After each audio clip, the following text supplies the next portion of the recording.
ఒక యువకుడు. జీవితంలో ఏ పని కుదరడం లేదు. దారిద్ర్యం, అప్పులు, భయం అతని పక్కనే ఉండేవి. ఒకరోజు నిరాశతో గంగానదిలో కూర్చుని కన్నీళ్లు కారుస్తున్నాడు. అప్పుడు అక్కడికి వచ్చిన ఓ సాధువు చెప్పాడు. నీ జీవితం అంత చీకటి ఎందుకంటే నీవు భయంతో జీవిస్తున్నావు.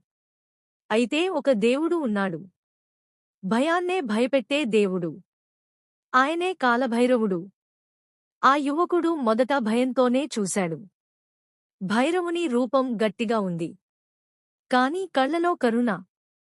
ఆ రోజునుంచి అతడు ఒక్క మాట పఠించటం మొదలెట్టాడు. ఓం కాలభైరవాయ నమః. రోజూ 11 సార్లు, భక్తితో. ఒక వారంలోపే వృత్తి లభించింది. అప్పులు తీరడం మొదలైంది. అనుకున్న పనులు సులభంగా జరిగాయి. ఇదే నిజం. కాలభైరవుడు నీ భయాన్ని తొలగిస్తాడు. నీవు శుద్ధంగా, భక్తితో పూజిస్తే ఆయనే నీకు రక్షణ, ధైర్యం, విజయం ఇస్తాడు. అయితే ఒకటి గుర్తుంచుకో.